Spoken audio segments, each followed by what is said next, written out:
Hello दोस्तों, जियो गुरुजी classes में आपका स्वागत है। मैं रोहित शर्मा, सब्जेक्ट अपना ज्योग्राफी। जैसे कि आपको पता है कि हम राजस्थान का अपवातंत्र पढ़ रहे हैं। पिछले वीडियो के अंदर हमने राजस्थान के अपवातंत्र को पढ़ा। उसके अंतर्गत मैंने आपको अंतःप्रवाही नदियों के बारे में बताया और अरब सागर में गिरने वाली नदियों के बारे में अध्ययन करवाया। आज हमारे राजस्थान का अपवातंत्र जो है वो बंगाल की खाड़ी की नदियों से संबंधित है कि बंगाल की खाड़ी में कौन कौन सी नदियां राजस्थान से बहती हुई और बंगाल की खाड़ी में गिरती है। इसी पर आज चर्चा होगी। टॉपिक डाल लेंगे राजस्थान का अपवातंत्र। राजस्थान का अपवातंत्र और ये तंत्र होगा बंगाल की खाड़ी वाली नदियां। देखिए, राजस्थान से नदियां बहती हुई आती है तो कुछ नदियां तो अरब सागर में गिरती है और कुछ नदियां आपके अंतःप्रवाही मतलब राजस्थान में ही बहती है, या तो मैदानी क्षेत्रों में विलीन हो जाती है या फिर कुछ दूसरी नदियों से मिल जाती है। ये तो हमने पढ़ लिया। आज हम पढ़ेंगे बंगाल की खाड़ी में गिरने वाली नदियां। देखिए, राजस्थान से बंगाल की खाड़ी में गिरने वाली 4 नदियां हैं। कौन कौन सी नदियां हैं? 4। वो 4 नदियां कौन सी है? पहली जो मुख्य नदी है वो है चंबल। नाम सुना होगा आपने, चंबल नदी। ये राजस्थान की मुख्य नदी है, बड़ी नदी है और इसका पानी बंगाल की खाड़ी में जाके गिरता है। सेकंड नंबर पे आता है बनास। ठीक है, ये भी प्रसिद्ध नदी है और प्रचलित नदियों के अंदर इसका नाम भी दिया गया है। इसके अलावा तीसरी नदी जो है वो है बेडच। ठीक है, और चौथे नंबर की जो नदी है वो है गंभीरी। गंभीर। ये कुल मिला के 4 नदियां ऐसी है जो कि बंगाल की खाड़ी में जाकर गिरती है, राजस्थान से बहती हुई। ठीक है, तो आज हम चर्चा करेंगे चंबल नदी के ऊपर कि चंबल नदी का उद्गम कहां से है, इसका संगम किस क्षेत्र में है, लंबाई, इसके अपवाह क्षेत्र की बात करेंगे, इसकी सहायक नदियां कौन कौन सी है, इसी पर हम बात करेंगे। तो सबसे पहले हम पॉइंट डालेंगे चंबल नदी का। चंबल नदी, देखिए चंबल नदी की अगर मैं उद्गम की बात करूं तो आपको मैं बता दूं, ये जो नदी है राजस्थान में इसका उद्गम नहीं है। इसका उद्गम है मध्य प्रदेश में। कहां से है? मध्य प्रदेश में एक पहाड़ी है जानापाव पहाड़ी, जो कि इंदौर में पड़ती है। ठीक है, कौन सी पहाड़ी? जानापाव। ये पहाड़ी है और ये पड़ती है इंदौर में। और इंदौर कहां पड़ता है? मध्य प्रदेश में। इंदौर के अंदर एक पहाड़ी श्रृंखला, पर्वत श्रृंखला, जिसे हम बोलते हैं विंध्यन पर्वतमाला। विंध्यन पर्वतमाला। और ये पर्वतमाला कहां पे पड़ता है?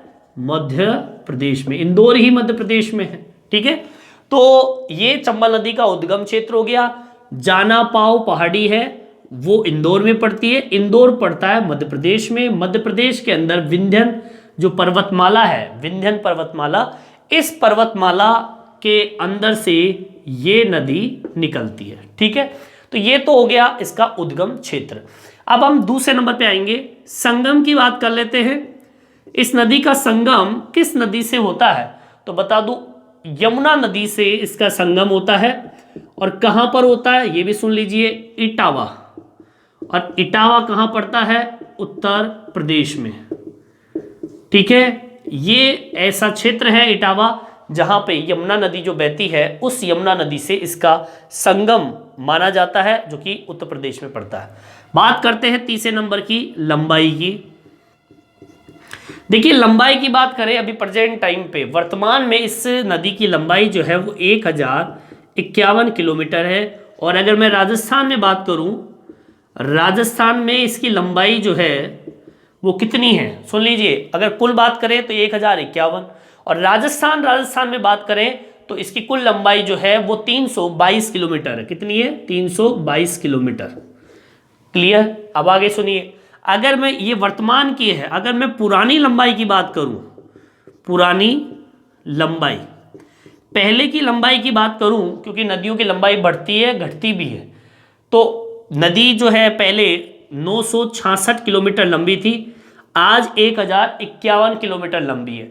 राजस्थान में पुरानी अगर लंबाई की बात करूं मैं, राजस्थान में लंबाई तो 175 के करीब, सॉरी 135 के करीब इसकी लंबाई है। 135 किलोमीटर इसकी लंबाई थी पहले, आज इसकी लंबाई बढ़ चुकी है। ठीक है, अपवाह क्षेत्र की बात कर लेते हैं, चौथा बिंदु। अपवाह क्षेत्र मतलब कहां कहां से ये नदी बहती है, तो मैं पहले बता देता हूं। एक राजस्थान के मानचित्र में इसको प्रदर्शित भी करेंगे अपन। देखिए, अगर मैं अपवाह क्षेत्र की बात करूं तो ये नदी राजस्थान में कहां से प्रवेश करती है, सुन लीजिए, क्योंकि ये मध्य प्रदेश में इसका जन्म है, मतलब उद्गम इसका मध्य प्रदेश में, फिर बहती हुई हमारे राजस्थान में प्रवेश करती है। तो राजस्थान में प्रवेश कहां से करती है, ये चित्तौड़गढ़ से। कहां से करती है, चित्तौड़गढ़ से ये प्रवेश करती है। चंबल का राजस्थान में प्रवेश द्वार ही चित्तौड़गढ़ है, और चित्तौड़गढ़ में भी 84 गढ़ जो क्षेत्र है वहां से ये अंदर की ओर प्रवेश करती है। लिख देंगे, चंबल का राजस्थान में प्रवेश, कौन सा गढ़ बताया मैंने, 84 गढ़, 84 गढ़, इस गढ़ से ये एंट्री करती है। आगे बात समझ में, कुल मिला के बाद उद्गम तो आपके इंदौर, विंध्याचल पर्वत, मध्य प्रदेश, वहां पर पहाड़ी है, जाना पाव पहाड़ी, फिर यहां से राजस्थान में प्रवेश करती है चित्तौड़गढ़ होती हुई, और चित्तौड़गढ़ में चंबल का राजस्थान में प्रवेश होता है 84 गढ़ से। ठीक है, इसके अलावा ये नदी और कहां कहां बहती है सुन लीजिए, फिर जाती कोटा, बूंदी। ठीक है, कोटा बूंदी में भी इसका प्रवाह क्षेत्र है। इसके अलावा डांग क्षेत्र, अब डांग क्षेत्र में कौन कौन से क्षेत्र आते हैं वो सुन लीजिए। डांग क्षेत्र के अंदर जैसे कि करौली है, ठीक है, सवाई माधोपुर है, ये क्षेत्र है जहां पर ये नदी बहती है। इसके अलावा एक डांग क्षेत्र और है, वो है धौलपुर, ये क्षेत्र है जहां से ये नदी निकलती है। चलिए, यहां तक आपके समझ में आ गया होगा। मैं एक बार इसे मानचित्र में प्रदर्शित कर रहा हूं कि मानचित्र के अंदर ये नदी कहां से प्रवेश करती है, राजस्थान के अंदर निकलती यहां से है और प्रवेश कहां से करती है, एक बार राजस्थान के मानचित्र में देख लेंगे। यहां तक आप उतार लीजिए। देखिए, आपके सामने मैंने एक राजस्थान का मानचित्र बना दिया है। इस राजस्थान के मानचित्र में हम चंबल नदी का उद्गम मतलब प्रवेश द्वार भी देखेंगे, उद्गम भी क्षेत्र देखेंगे। देखिए, इस राजस्थान के मानचित्र के अंदर सबसे पहले तो मैं चंबल नदी के उद्गम क्षेत्र को बता देता हूं। आपका जो उद्गम क्षेत्र है वो एमपी में है, मध्य प्रदेश में है। मध्य प्रदेश कौन से क्षेत्र में पड़ता है, तो भैया ये जो भाग दिख रहा है ना आपको, ये क्षेत्र आपके मध्य प्रदेश वाला पार्ट है, मतलब इसके नीचे की साइड मध्य प्रदेश वाला बिंदु माना जाएगा। ठीक है, और मध्य प्रदेश के अंदर भी कौन सा क्षेत्र मैंने आपको बताया, आपको पता है ना, ये निशान लगा दिया मैंने, यहां से एंट्री पॉइंट है राजस्थान में। और जो पहाड़ी है वो मैंने बता दिया आपको, जो कि एमपी में पड़ता है, एमपी में जाना पाव पहाड़ी। ठीक है, और ये पड़ता है विंध्यन पर्वतमाला, इंदौर, मध्य प्रदेश। क्लियर, ये क्षेत्र जो है, इस क्षेत्र के अंदर इसका उद्गम माना जाता है, ये उद्गम क्षेत्र हो गया। क्लियर, ये उद्गम क्षेत्र है। फिर यहां से नदी प्रवेश करती है, आपके राजस्थान में एंट्री होती है। ये जो भाग दिख रहा है आपको, ये भाग जो है ये आपका चित्तौड़गढ़ वाला पार्ट है। ठीक है, ये चित्तौड़गढ़ है, और चित्तौड़गढ़ के अंदर भी मैंने आपको बताया 84 गढ़ जो है इस क्षेत्र में 84 गढ़ है। 84 गढ़ से हमारे राजस्थान के अंदर इसकी एंट्री होती है। फिर ये बहती हुई आपके कोटा वाला जो क्षेत्र है, आप इधर बढ़ेंगे तो यहां से बहती हुई फिर कोटा वाला क्षेत्र, ठीक है, कोटा है, बूंदी है, डांग क्षेत्र में करौली है, सवाई माधोपुर है, धौलपुर है, यहां से बहती हुई आगे तक यहां इस तरीके से आगे की ओर जाती है। धौलपुर भरतपुर इधर की साइड, तो धौलपुर इधर पड़ेगा। तो ये नदी कोटा, बूंदी और डांग क्षेत्र, करौली इधर, ये करौली वाला क्षेत्र, यहाँ पे करौली पड़ेगा, ये धौलपुर पड़ गया, ये धौलपुर है, ये करौली है। तो यहां से होती हुई ये नदी आगे की ओर बढ़ जाती है। तो ये इसका क्या हो गया, और सवाई माधोपुर भी बीच में पड़ जाएगा। ये इसका क्या हो गया, अपवाह क्षेत्र भी हो गया, प्रवेश द्वार भी हो गया, और उद्गम क्षेत्र भी मैंने बता दिया। ये तो हो गया प्रवेश, ये हो गया इसका उद्गम, और ये इसका अपवाह क्षेत्र। अपवाह क्षेत्र में मैंने कौन कौन से क्षेत्र बताए थे? एक तो आपका करौली हो गया, ठीक है, एक आपका कौन सा हो गया, सवाई माधोपुर हो गया, ठीक है, और तीसरे नंबर पर जो है वो कोटा हो गया, ठीक है। ये 3 क्षेत्र तो आपके किसके अंतर्गत आते हैं? इसी के अंतर्गत आते हैं। और इसके अलावा धौलपुर है, कोटा है, बूंदी है, धौलपुर है, ये क्षेत्र करौली, सवाई माधोपुर, धौलपुर, बूंदी, कोटा, ये सब के सब बिंदु ऐसे हैं जहां पर ये नदी निकलती है, ठीक है। यहां तक आपके समझ में आ गया होगा। इसको मानचित्र को आप उतार लीजिए। देखिए अब हम बात करते हैं चंबल नदी की सहायक नदी कौन कौन सी है। हमने उद्गम पढ़ा, संगम पढ़ा, लंबाई और पुरानी लंबाई पढ़ी, पुरानी लंबाई पढ़ी, अपवाह क्षेत्र पढ़ा। अब हम बात करते हैं सहायक नदियां कौन कौन सी है। तो मैं बता दूं आपको सहायक नदियां, सबसे पहली नदी सहायक है गुंजाली इसकी सहायक नदियों में से एक है। इसके अलावा मेज है, मांगली है, ये भी इसकी सहायक नदियों में आती है, ठीक है। पार्वती है, आगे असल में पार्वती नदी भी इसकी सहायक नदियों के अंतर्गत आती है। इसके अलावा निवाज, जिसे हम नेवाज के नाम से जानते हैं, नीवाज, जिसे हम नेवाज भी बोलते हैं, आगे असल में ये नदी भी इसकी सहायक नदी में आती है। आहू, ये नदी भी सहायक है, इंपोर्टेंट है, आगे असल में साहू, ठीक है। इसके अलावा काली सिंध, ये नदी भी इसकी सहायक नदी है, ठीक है। इसके अलावा आपके परवन जो है, परवन, ये नदी भी सहायक है। ब्राह्मणी, ये भी इसकी सहायक नदियों के अंतर्गत आती है। इसके अलावा बनास है, चाकण है, चाकण भी नदी इसकी सहायक नदियों के अंतर्गत आती है। कूनू, ये भी इसकी सहायक नदी है। कुराल, सीप, कुराल और सीप नदी जो है इसकी सहायक नदी के अंतर्गत आती। एक और नदी है, इंटरेस्टेड नेम है, वो है घोड़ा पछाड़, ये भी इसकी सहायक नदियों के अंतर्गत आती है। चलिए ये तो इसकी सहायक नदियां हो गई। इसी नदियों से संबंधित कुछ नोट करने वाली बात है, सुन लीजिए। नोट करने वाली बात यह है, इसमें एक शब्द आता है सामेला, ध्यान से देखना। सामेला क्या है? सामेला जो है वो आहू और काली सिंध के संगम को सामेला कहा जाता है। मतलब एक तो साहू नदी आगे बात में और एक काली सिंध, ये दोनों नदियों का जो संगम पॉइंट है जहां पर ये मिलती है उस क्षेत्र को सामेला कहा जाता है, जिसके किनारे पर गांगरोन दुर्ग उपस्थित है। कौन सा दुर्ग उपस्थित है? गांगरोन। आगे बात में लिख देंगे इसमें काली सिंध व आहू नदी के संगम को क्या कहते हैं? सामेला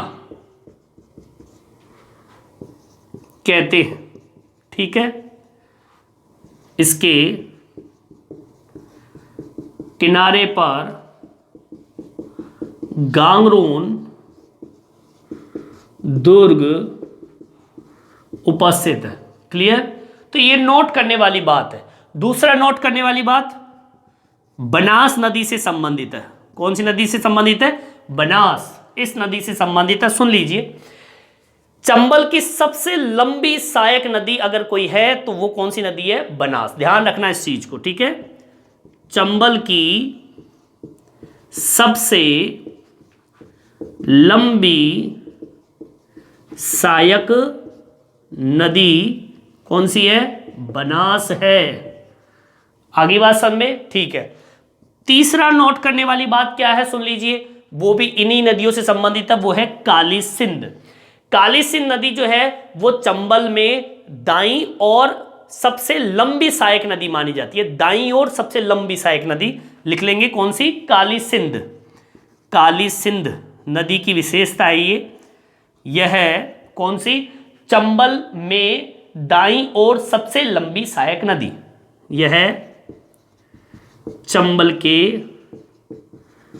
दाईं ओर सबसे लंबी सहायक नदी है। तो ये नोट करने वाले 3 बिंदु मैंने बताया आपको, सामेला, बनास और काली सिंध। इन तीनों को नोट करना है आपको। सामेला होता है काली सिंध और आहू नदी के संगम क्षेत्र को, जहां पर गांगरोल दुर्ग है। बनास चंबल की सबसे लंबी सहायक नदी है, सबसे लंबी सहायक नदी अगर कोई है तो बनास है। काली सिंध जो है वो चंबल के दाईं ओर सबसे लंबी सहायक नदी मानी जाती है। ठीक है, चलिए यहां तक आप उतार लीजिए। अब हम बात करते हैं विशेषताओं की। चंबल नदी की कौन कौन सी विशेषताएं, जैसे और नदियों में भी हमने विशेषताओं का अध्ययन किया है, इस नदी की भी विशेषताओं की बात करेंगे। यहां तक आप उतार लीजिए। देखिए, चंबल नदी की विशेषताओं में सबसे पहली विशेषता आती है उपनाम की, कि चंबल नदी को और किन नामों से इसको जानते हैं। तो सुन लीजिए, उपनाम में सबसे पहला जो नाम आता है वो नाम है चरमवती। चरमवती, ये नदी इस नाम से भी जानी जाती है और ये इस नदी का प्राचीन नाम है। ठीक है, प्राचीन नाम के अंदर इसको पुकारा जाता है चरमवती। ठीक है, इसके अलावा इस नदी को कामधेनु के नाम से भी जानते हैं। किस नाम जानते हैं? कामधेनु। इसके अलावा ये नदी भैया 12मासी है। 12मासी नदी के नाम से भी इसको जानते हैं, क्योंकि ये 12 महीने बहती है। आगे बात समझ में। तो ये तो बात हुई किसकी? उपनाम की। चंबल नदी का उपनाम कौन कौन से हैं?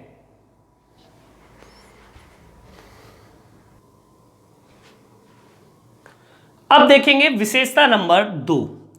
विशेषता दूसरी कौन सी है? इस नदी को अगर देखा जाए तो यहां पर त्रिवेणी संगम जैसी विशेषता भी मिलेगी आपको।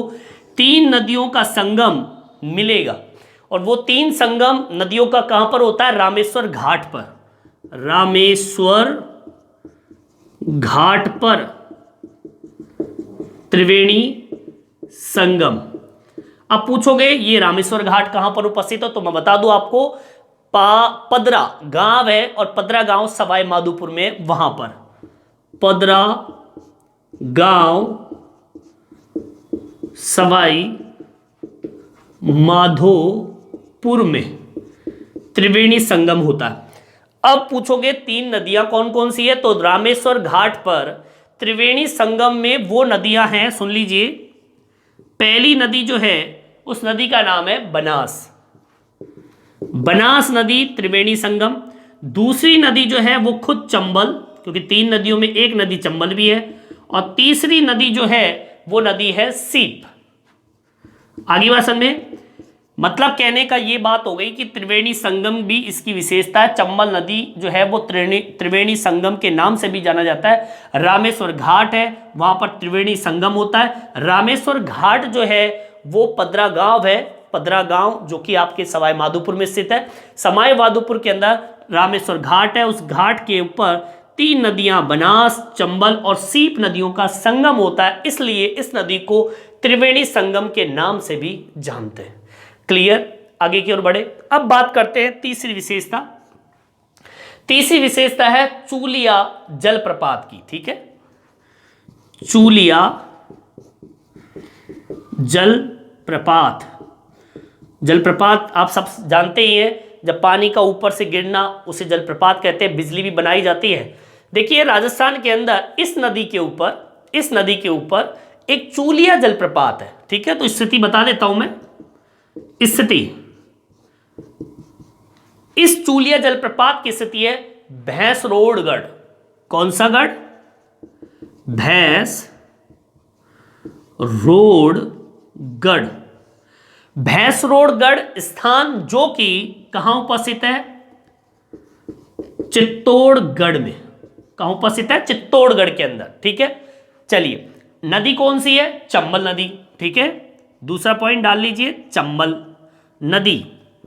किस नदी पर बना हुआ है? तो यह है चंबल नदी पर।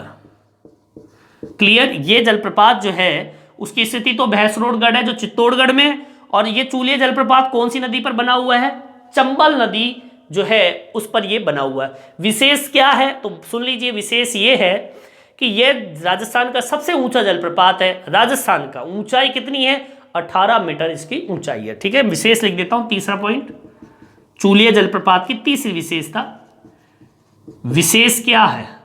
तो विशेष ये है, राजस्थान का सबसे ऊंचा प्रपात है, ऊंचाई है कितनी, 81 नहीं 18 मीटर। क्लियर, 18 मीटर जो है इसकी ऊंचाई है। एक नोट करने वाली और बात सुन लीजिए, नोट करने वाली बात यह है, ये तो भैया राजस्थान का सबसे बड़ा जलप्रपात है। राजस्थान का सबसे बड़ा जलप्रपात है वो कौन सा है, चूलिया जलप्रपात। याद रखना कहां पर है, भैंस रोड में, चित्तौड़गढ़ के अंदर, ठीक है, और चंबल नदी पर। लेकिन अगर मैं पूरे भारत की बात करूं तो ये नोट करने वाली बात है, कूचीकरण जलप्रपात है, कूचीकरण जलप्रपात। ये कूचीकरण जलप्रपात जो है ये भारत का सबसे ऊंचा जलप्रपात है, 455 मीटर इसकी ऊंचाई है। ठीक है, इसको मैं थोड़ा अलग से मेंशन कर देता हूं जो आपको याद भी रहेगा। ठीक है, यहां ऊपर की साइड डाल देंगे अपन। पहले आप ऐसे कीजिए, यहां तक उतार लीजिए, राजस्थान का सुन लीजिए, चूलिया जलप्रपात सबसे ऊंचा जलप्रपात है, तो भारत का जलप्रपात लिखते हैं अपन, यहां तक आप उतार लीजिए। दूसरा नोट डाल रहा हूं मैं, कूचीकरण जलप्रपात। ठीक है, ये कूचीकरण जो जलप्रपात है, मैंने कहां बताया आपको, भारत का सबसे ऊंचा जलप्रपात, और ये 455 मीटर ऊंचा है। है कहां पर, सुन लीजिए, कर्नाटक में स्थित है, वैरागी नदी के ऊपर स्थित है। कौन सी नदी पर, वैरागी। ठीक है, लिख देंगे, भारत का सबसे ऊंचा जल प्रपात है, ऊंचाई लिख रहा हूं मैं 455 मीटर। 455 मीटर इसकी क्या है, ऊंचाई है। यह वैराही नदी पर कर्नाटक में स्थित है।